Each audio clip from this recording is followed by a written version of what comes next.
ఎందుకంటే ఎంత డబ్బులు ఉన్నప్పుడు కూడా మన మనసు అనేది రగిలిపోతూ ఉంటుంది అనుకోండి, బాధపడతా ఉంది అనుకోండి. ఒక అమ్మాయికి, ఒక వైఫ్కి హస్బెండ్ మీద అనుమానంతో ఉండింది అనుకోండి, ఆమెకు ఎంత డబ్బులు ఉన్నా వేస్ట్. అదేవిధంగా అతను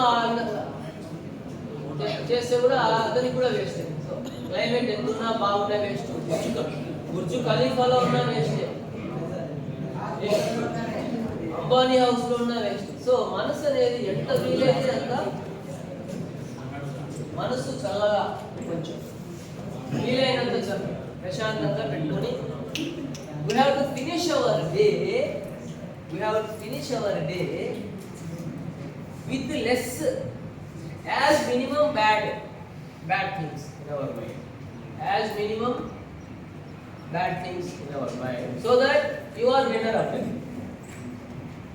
Okay na?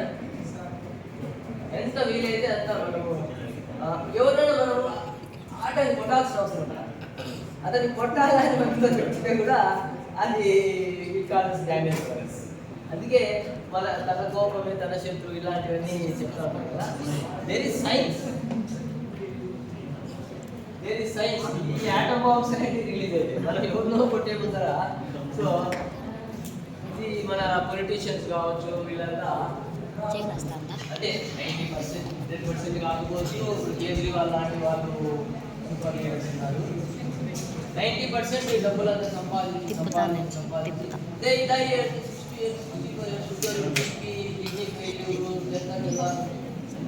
అంటే నేనేమంటున్నానంటే లైఫ్ అనేది ఎవరికైనా ఎక్కువ కాలము హెల్తీగా, ఎంత వీలైతే సుఖంగా, సంతోషంగా, ఆరోగ్యంగా ఎంతకాలం వీలైతే అంతకాలము బతకాలి. త్వరగా ఓకే అవునా? ఎస్.